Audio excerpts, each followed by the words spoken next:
No contract is ever going to cover everything. At the end of the day, you need to have a good relationship and confidence in the person you are working with. And that goes both directions equally. Welcome to the Surrogacy Scoop, a podcast brought to you by Patriot Conceptions, where we demystify the world of surrogacy from the clinical, family, and surrogate perspective. Today, I'm joined by Janna Annest, attorney at Lirhus Keckemet Annest PLLC in Seattle. Janna has experience in many aspects of practice, including adoption and assisted reproduction, which we'll be diving into today. Welcome to the show, Janna. Thank you, CJ. I am so excited to hear about your perspective today. We haven't got to cover any of the legal aspects of surrogacy yet on the podcast, but before we jump too deep, maybe tell us a little bit about your journey to where you are today as an adoption and assisted reproduction lawyer. Absolutely. I suppose it started when my husband and I adopted our daughter in 2008. And I'd already been a lawyer for quite a few years at that point, but I was primarily doing litigation and found it soul sucking. It was not where my heart lay for sure. After going through the legal process of adopting our daughter, I thought maybe I could bring something to the table here from the legal side, having been through it as a client. So I started shifting my practice in the direction of family formation at that point. We adopted our son in 2010. And for that one, I was both petitioner and adoptive mom. So I handled our own legal work for that one, wore two Wow. hats. Yeah. And then since that time, both adoption and assisted reproduction have been an increasingly large part of my practice. And now at this point, I probably do, maybe 10-15% estate planning, and the rest of my practice is equally divided between adoption and assisted reproduction. Wow. So seems like a really big part of your day-to-day role. And that's so interesting hearing that your second time through adoption, like you said, wore multiple hats. H- How do you feel that maybe that experience, going through it first, not being the lawyer, and then the second time going through that, how do you feel that that has, kind of maybe changed the way that you practice in this area? I don't think there's any substitute for having literally sat on the other side of the table where your client is sitting. And I actually think adoption and assisted reproduction are different. Absolutely. They are different in terms of legal principles and type, the feel of the cases, the types of clients, but there is also a whole lot of overlap, and I can go into that now, or, if you want to wait on that a little bit, that's fine. But I think the adoption experience, sort of any type of family formation other than the good old fashioned way, Right. has a lot of common experiences there. So hmm Yeah, that's a good point you bring up. I mean, maybe let's dive into it a little bit now. What are those key differences between adoption and assisted reproduction? sure, I think the biggest one is that your family formation is not private. Whether you're Mm, adopting or using assisted reproductive technologies, your family planning, which is an incredibly inherently private thing for most people. And we treat it that way. All of a sudden, that's not private anymore. If you're adopting, you're working with an agency, or you're not, you're working with an attorney, you're getting the word out there, you're trying to match with an expectant parent, you are publicizing your family formation desires, and that's vulnerable. Same with going through assisted reproduction. Nothing's private. You are all out there. You are having to involve other people and rely on other people to make your family formation vision come true. And that's a really vulnerable feeling. It's also it's not free in either case. It's not guaranteed. Not that anything's guaranteed biologically either, but there is uncertainty in the process and a reliance on people who are not you, and a lot of things that are outside your control. So that's additional vulnerability. You are in the position of having to explain your choices sometimes to friends and family, whereas that is never required usually if you're having a bio kid.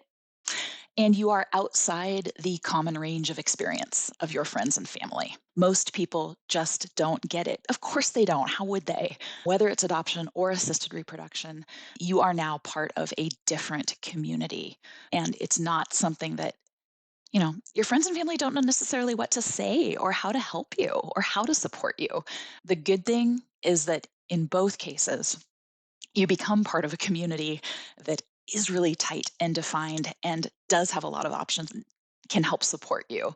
So you do, in a sense, you lose the bigger community, but you gain a smaller one that, I can't imagine not having in my life, my adoption community. And same with assisted reproduction. Yeah, that's we've had so many conversations on the show from so many different perspectives, so many people involved at different stages of the surrogacy journey, and that emotional piece keeps coming up over and over again, and how much that emotional piece just it's so central to this, and just like you said, I think that put it perfectly is that this is such a private thing that you now are involving a lot of people in. Sometimes you're lucky and they're a friend or family, but a lot of the time it's complete strangers you're putting your family planning journey in the hands of. Um, and that's scary, but I also think that that highlights the importance of your role as the legal representative in this and how necessary that is. Maybe kind of zooming out a little bit, we mentioned earlier that you are based in Seattle. Washington has had some interesting changes lately, or, lately relatively to the surrogacy process. Could you maybe explain a little bit about Washington's surrogacy, some legal changes, maybe specifically the Uniform Parentage Act, and how that has kind of changed your role? Absolutely. The When I talked about my practice sort of expanding into adoption and assisted reproduction, the biggest marker of that was in 2019 when Washington passed its version of the Uniform Parentage Act, and it allowed for compensated surrogacy for the first time in Washington. It opened up the floodgates for, and maybe that's overstating it, but it opened up a lot of possibilities for Washington families and families wanting to work with Washington surrogates. Previously, the most of the surrogacy cases in Washington they were just compassionate surrogacies. So friends or family members, sisters, that kind of thing, which is great. And it was still happening. But what was going on was, Washington families who wanted to engage in compensated surrogacy were just working with surrogates in other states. I mean, it wasn't rocket science. You could just go to California or Oregon or wherever, Idaho, and do it. So it's really interesting because I really am proud of the Washington legislature. I think and I'm really usually really critical of it. I think on this one, they did a really dang good job on the Uniform Parentage Act because you know, the concerns about surrogacy that had been previously kind of used as the argument against it, uterus for rent, women making a living doing this, the potential for abuse due to the power differential. Um, didn't mean it wasn't happening in Washington. People were just going out of state. So I think Washington was smart and they said, all right, we're going to allow for compensated surrogacy. And somewhat in exchange, we're going to put into place a statutory system that puts in protections against a lot of those concerns that people have about surrogacy. And if you comply, and I can go into those into detail a little later, but if you comply with all of those requirements, then we're going to make it really, really easy for you to get a pre birth parentage order. And if you can verify that you've complied with the statute, it is a smooth path to get that pre birth order. So that was 2019, took effect in 2019. Fast forward 5 years, plus now we're in 2024. And, Washington is one of the very, very best places to engage in assisted reproduction. And, I think that's why, a lot of international cases seek out Washington law. There are other states that are great too, but I would put Washington right up at the top. That's interesting. I think again too the how much this industry is changing nationwide actively. My home state, Michigan, just kind of did a similar thing. Assisted Yep. reproduction is now legalized there, and that was like a month or two ago, or relatively recently from the time we're recording this. So it's you mentioned international cases too. It's the lens of surrogacy keeps expanding as time goes on. So it's interesting and it's really important, I think, that we have these conversations just to get people information from the people in it, doing it every day, and can provide that education and knowledge. As we Maybe kind of continue along the journey as we narrow in a little bit. Could you talk specifically about both from the surrogate and intended parent side? What are state specific laws or similar things of that you think that they should be most aware of? And maybe in comparison to other states, if you have any knowledge on that as well. Sure. And I want to be careful about my detailed knowledge of other states, Absolutely. and where it's limited. So I'm going to talk most confidently about what, what Washington does and does not do, and, sort of peripherally what I know, you know, that differs from other states. Perfect. You know, so, like I alluded to earlier, the Uniform Parentage Act has, it really has a list of things that have to be true in order for the court to just approve that pre-birth order without a hearing and without more process.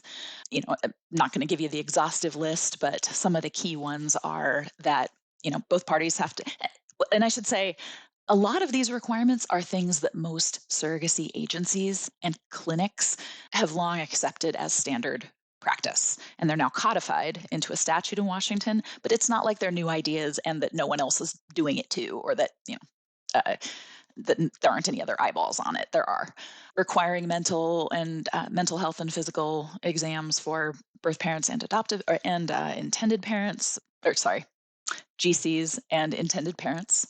Um, we require the contract to disclose how the surrogate will be compensated and make it clear that whether you use escrow or not, the contract has to say how we know that the money will be there that she is promised. In other words, that if something, you know, tragic financially happened to the IPs during the contract, how do we know the surrogate's not going to be hung out to dry? It requires a disclosure about the status of the medical insurance. Like, who is, have we had this conversation? What is the medical insurance that applies to the pregnancy related medical expenses? Who's on the hook if that falls through? Obviously, the IPs. Our law requires counsel for both parties paid by the intended parents. Says the surrogate is limited to two journeys under Washington law. And I always pause on that because it's not that I've had plenty of clients where, maybe the surrogate did one journey and then the second one they did for these clients and then they want a sibling and that there's no other reason why surrogate isn't qualified and appropriate to do, sibling journey number 3 for this family. Um, it can be done. It's just going to be one of those situations that exists outside the you can't check the box that says we complied with everything under the statute. It's going to be we need a couple of different additional steps for the court to, put eyeballs on it and, approve the parentage order. So it's not a hard boundary. And that's right. Like it can't be because people don't always know about the statute when they go in there. So it would not be a good outcome to have a statute that says, you're violating the law if this is your surrogate's third journey or something like that. So, so those are some examples. We also the contract has to state clearly that the GC has an absolute right to make all of her own medical and health decisions. Again, none of these are rocket science or should be surprising to anyone, but the fact that they are laid out in the statute does guarantee that, or do as much as you could possibly do to guarantee that these protections are in place, that meaningful protections have been offered to the GC. Yeah, and it is interesting that you mentioned earlier that a lot of these statues are um, pillars of what surrogacy agencies have already been doing. Because just a couple weeks ago, I was talking to somebody who is a surrogacy coordinator, and it's the process of becoming a surrogate from their private practice was the exact same as what you're describing from the legal perspective. So I imagine that maybe makes the life of the surrogate or intended parents a little bit easier knowing that the agency and the law kind of have work together over time to mold this system for them to work in. They do. And also remember that not all surrogacy journeys are with agencies. There are independent matches too, where you don't have that superstructure, um, where you have the agency, managing and looking at and suggesting all of these things. So in those cases, it really does fall to the attorneys to explain to both parties all of the different things that they're going to need to think about. And it happens a lot with the family or friend relationships. They don't go to an agency because they already have each other. Becomes an independent journey. Doesn't mean you don't need to think about lost wage reimbursement and travel restrictions and all of the things that you'd be prompted to discuss by the agency But when there is no agency, it's the attorney. That's a really good point, and it highlights just, I mean, the complete necessity for the legal system in this. Like just as you said, even if there is complete, the personal relationships are good, everybody's on board, those things that you wouldn't even think of because it's your sister or your cousin or someone, suddenly are, you get into a hairy situation and then now you're kind of left out to dry. So it's really crucial and really an important role that the legal system plays in this. Yeah. It needs to be there. It needs to be there as a backstop, if nothing else. Absolutely. Absolutely. So maybe let's, continue our little zoom in here. What is the actual maybe function of these contracts establishing legal parentage, and maybe how do pre-birth orders factor into the legal process? No, that's a good follow-up question. And the way it works here is, like I said, you're gonna perfect world have developed a contract that fulfills all of the requirements of Washington's Uniform Parentage Act. And, not just checking the box. Like, yes, you have all these things in the contract, but the idea is they're in there because you have actually had you know, each party and their separate attorneys have had meaningful conversations about what these terms mean and why they're a big enough deal that we have a statute about it and why we're requiring it. Um, so ideally, we have the contract. Obviously, the primary concern are the protections for the GC. Predictability for the intended parents. It's a vehicle for getting people on the same page about topics that they may not have thought about, such as lifestyle restrictions. Are you cool with your GC going skydiving? What if she's like a power lifter? What if, her job involves exposure to toxic chemicals? What about COVID? What about traveling out of the country?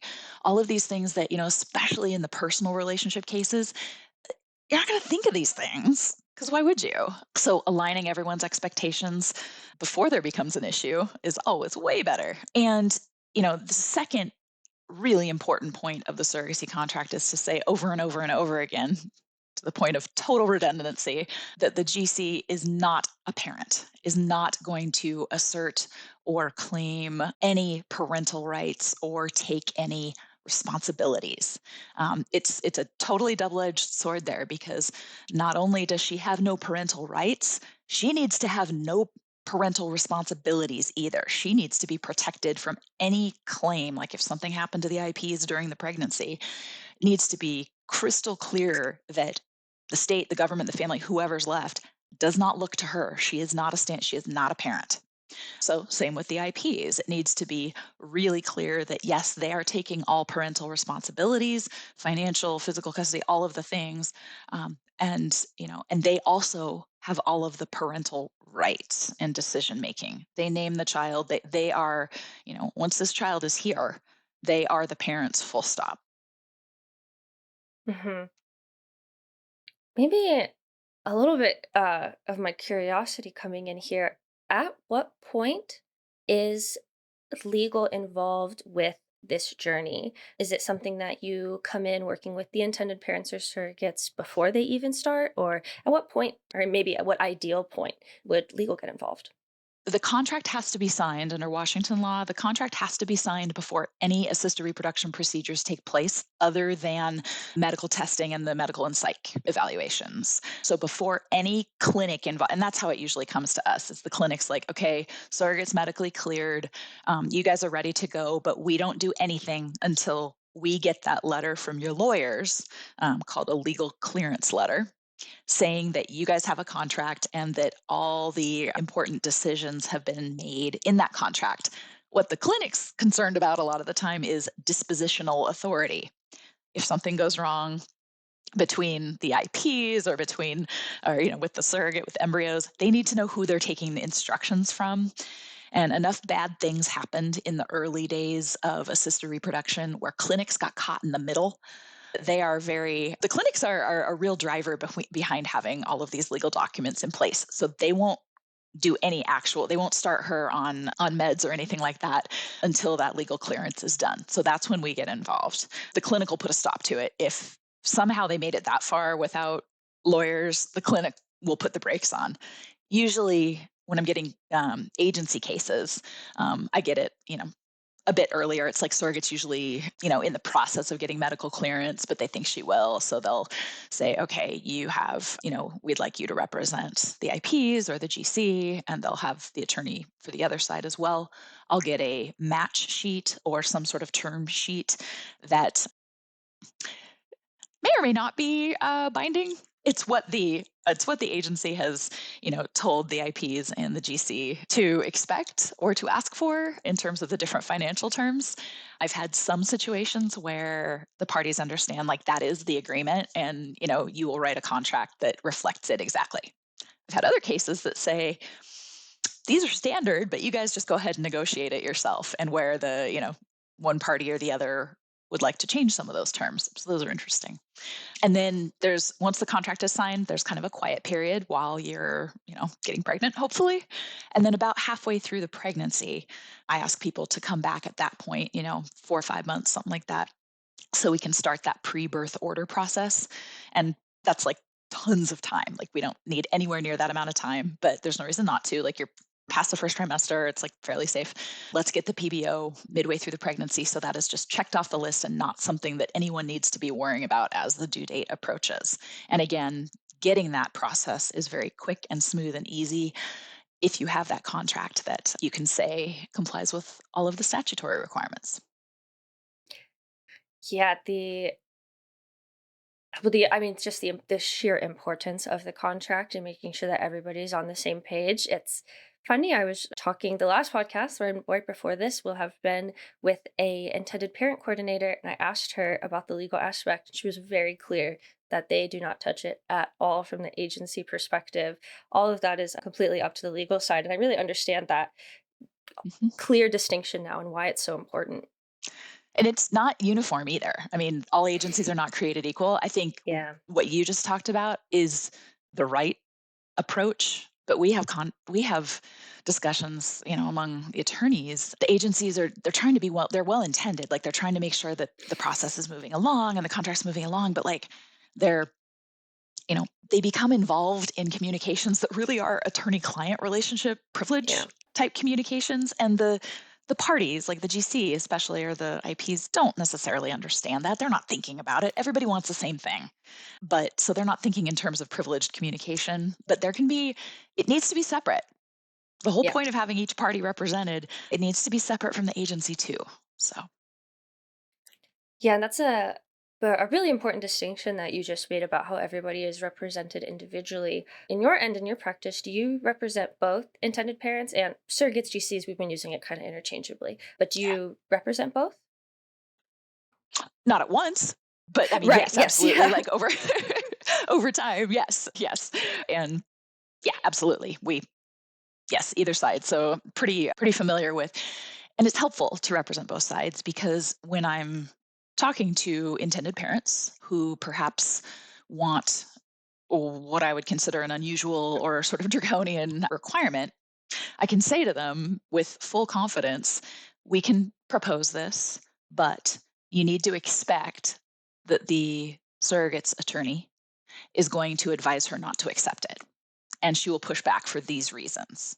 And so we can propose it, but you just need to expect that, basically because I am one, any qualified attorney representing the GC is going to say heck no to that. Mhm. So anyway, it's very useful to be on both sides.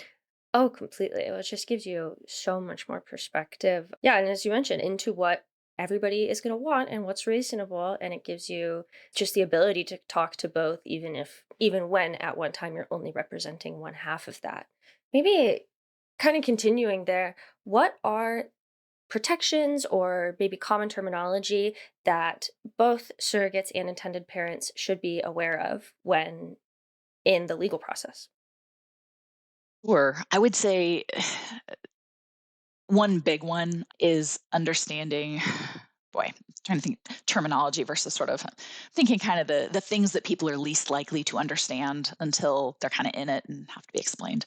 Understanding the different types of insurance that might be appropriate for a GC. Most people are kind of surprised to hear that, there may be bed rest insurance, there may be disability insurance, there may be, what's the difference between life insurance and accidental death insurance? Is there a rider for, housekeeping and childcare expenses, you know, lost wages, all of the different, plus the obviously the biggest one, the health insurance for the pregnancy related medical expenses. Most people just haven't ever had occasion to puzzle through all of those things, and those concepts may be new.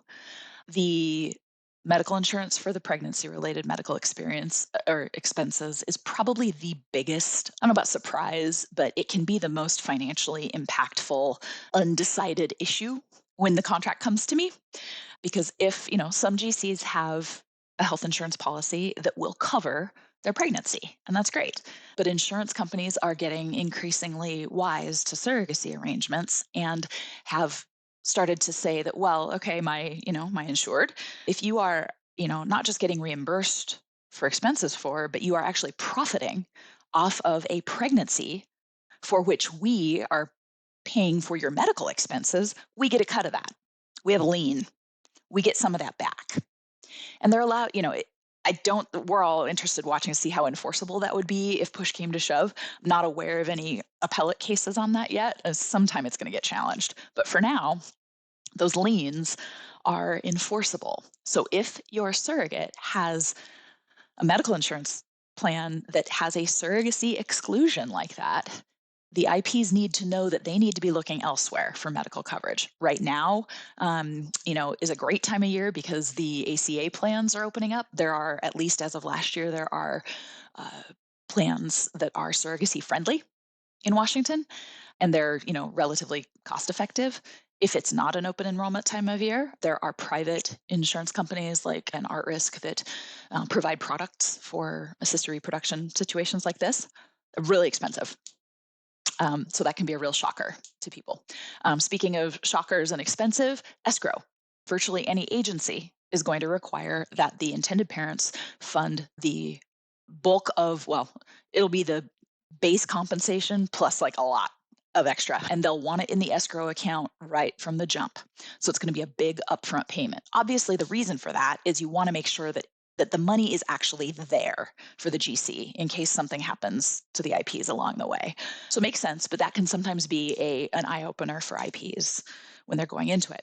For the GC, one thing to pay a lot of attention to is the lost wages provision and how those are calculated. There's a difference between receiving your net lost wages and your gross lost wages. And even if it's net, what does net mean? What is it net of? What is included? Those are things that a surrogate needs to pay attention to.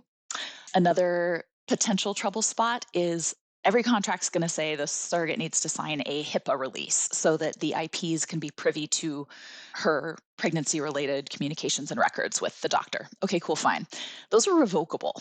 There have been situations where partway through a pregnancy, and these haven't been my cases, thank goodness, but partway through a pregnancy, the GC will disclose to her OB that she did something that was prohibited by the contract. Maybe it was alcohol, maybe it was exposure to something, who knows. She'll disclose that to her GC or to her doctor and instruct the doctor not to tell the IPs and that she revokes her HIPAA waiver for that purpose. That's a tough one. Whose baby is this? And how does the GC's right to control her own medical privacy interact with the IP's right to know about something that could affect their baby? I don't want to be that doctor. So those kind of things have happened. So that's another place where things can get sticky. Those are the biggest ones, I think. Is there anything else any other category that you were wondering about that I could speak to? Um, No is fine. Those were the ones that kind of came to mind on my list.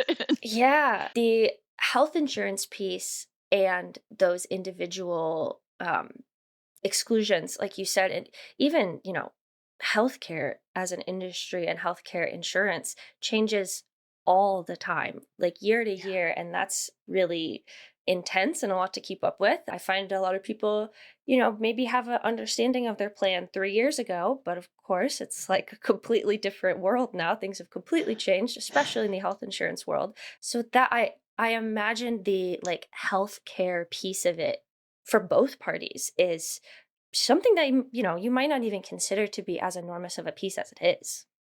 And especially for the IPs because they're the ones who are holding the bag, as they should be. Yeah. The GC is never going to be out of pocket for anything. So if there is a problem with medical insurance, it's out of the IP's pocket. And also, when you request the policy to review it, they're going to send you like a 3-page like summary. No, it's not that. You read the whole policy and it's going to be like 80 pages. If you Hmm. don't get something that's like really thick and intense, it's not the right thing. Go back to HR and ask for the full policy. There are entities that do professional reviews of insurance policies. You pay for that too, but they will review the policy and explain to you what level of risk there is of non coverage. So it's a big deal. And You are absolutely right.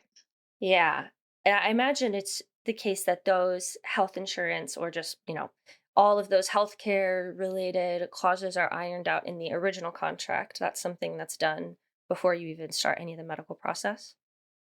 Absolutely. Yes. Yes. Yes. Yeah. Yeah. And usually they say, sometimes you don't know. So sometimes you have to say the parties understand that this believe at this point the surrogate has surrogate friendly insurance. If that changes, essentially the IPs intend to secure substitute coverage, and the GC is promising in this contract to cooperate promptly with all efforts related to do that. So her obligation is to, not slow it down, to cooperate, to let the IPs do whatever they need to do to get substitute coverage in place. Hmm. Yeah, very interesting. I feel like there's like a million different rabbit holes we could go down right now, just talking There about are all like the the longer different. I do that. Oh God, the longer I do this, every conference I go to, I'm like, oh, there's a new one, like a Yeah, right. just a whole universe of issues. Yeah. It's so interesting. And you mentioned at the very, very top of the podcast, I mean, not to, widen our scope even further, but you did mention that a lot of international intended parents are interested in the state of Washington because of the recent parentage acts, but, just in general.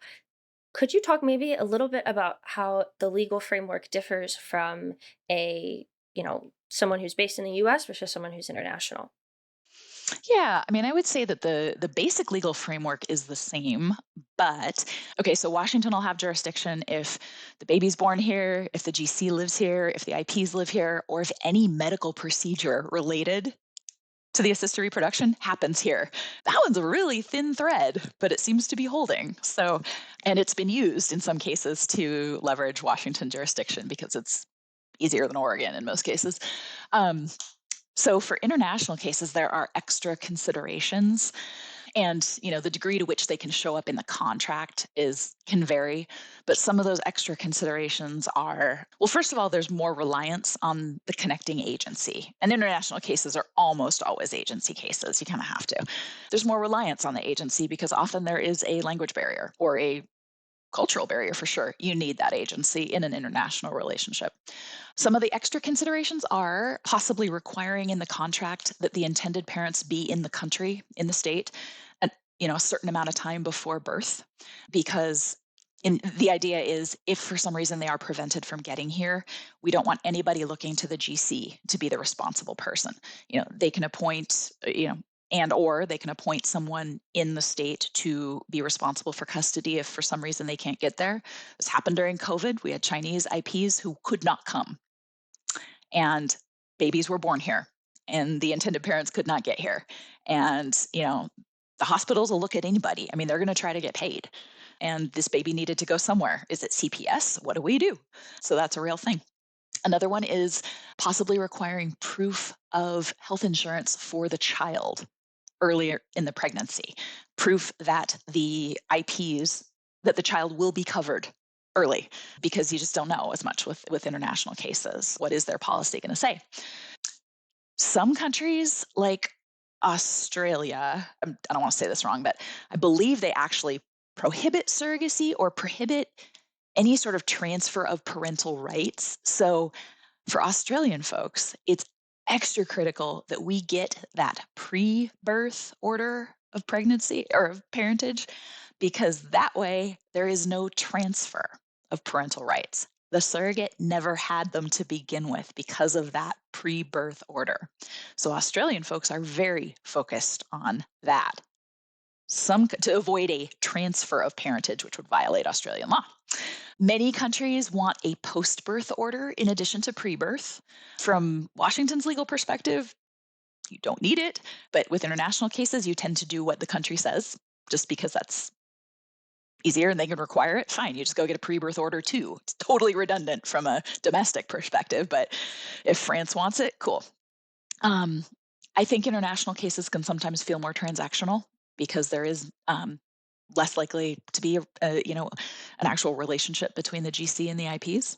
But yeah, that's the international landscape on surrogacy is real interesting to watch. It's not great right now. You know, European countries, it's not looking good. There's a real broad reach of liability. I mean, I think Italy is trying to say that if you even help an Italian citizen, engage in surrogacy in any way, they can try to prosecute you under Italian law. I don't know how that would work, but I don't want to find out. Don't want Yeah, any of my clients to find out. yeah, that's it's funny you bring up Europe. We had a doctor on who had experience practicing in Europe, and he was talking about how completely different it is, not only from the expectation of care from the doctor's perspective, but also the legal perspective and how much maybe cultural values see surrogacy and how much that really, really impacts the law and the landscape.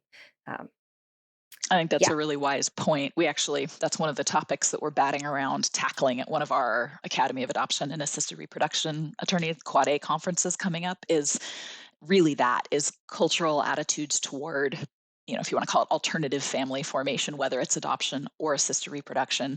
I think we in the US might be at risk of underestimating that. We do that a lot. I know.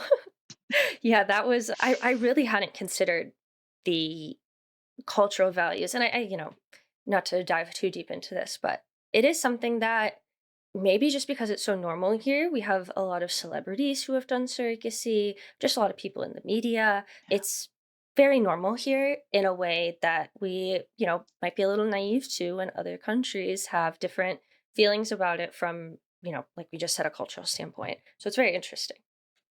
Yeah, Italy, Argentina, I think even Germany, I just read. I think Germany is no can do. Be interesting to see if if a significant time period of surrogacies that, a track record of surrogacies that are not abusive and do not ruin the lives of anybody involved and just actually create healthy, happy families. I wonder if that will be persuasive eventually. But I feel like as long as it's driven by religious considerations, it's not going to matter. Um, Yeah, yeah, yeah. that's a really good point And as there well. is a massive power imbalance in all of these cases. There just is in a compensated surrogacy situation. I mean, right now, many surrogacies are.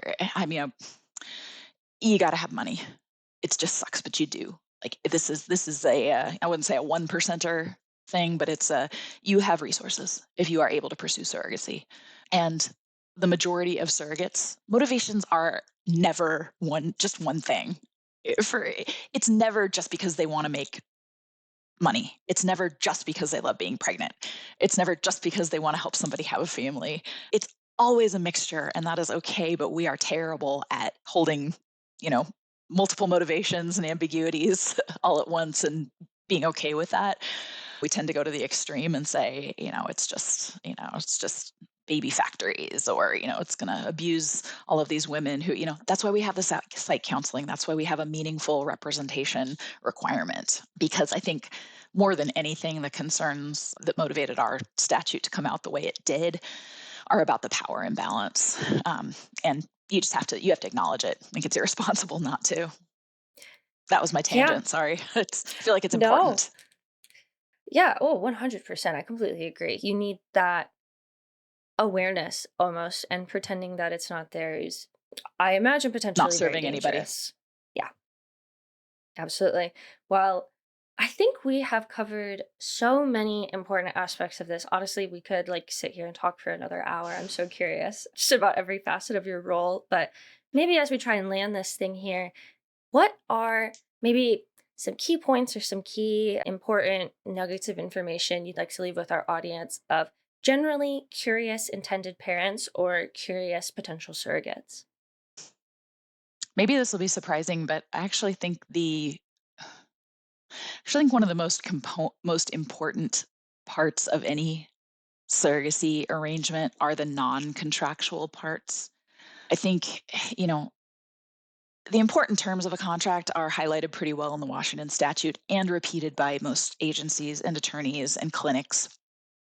Um, but I think no contract, no matter how long, no matter how well thought out by multiple lawyers, and all of us are trying to write these contracts that account for every possible situation so that nobody has, an ambiguous situation. Everybody knows what to do in every circumstance, but no contract is ever going to cover everything. So at the end of the day, you need to have a good relationship and confidence in the person you are working with. And that goes both directions equally.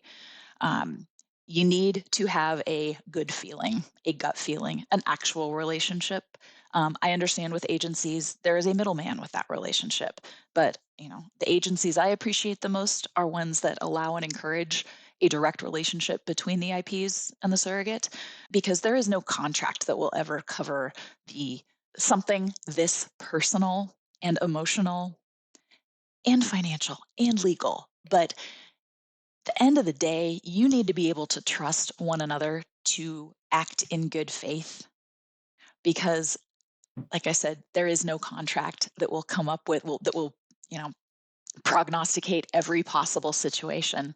You just need to know that and be able to have an underlying confidence that the party on the other side is going to act in good faith. That would be my biggest recommendation and takeaway. Awesome. I don't think you could have left with any better advice. Thank you so much for your time today, Jada. I loved this conversation. I think that this perspective is going to be completely invaluable to our audience. And thank you so much for your time. It's worth like $1 million a minute. So Wow, hardly. I enjoyed it. I enjoyed it very much. Hopefully, it's clear that I, can't stand talking about this stuff. I just hate it. right? That was really fun. Thank you.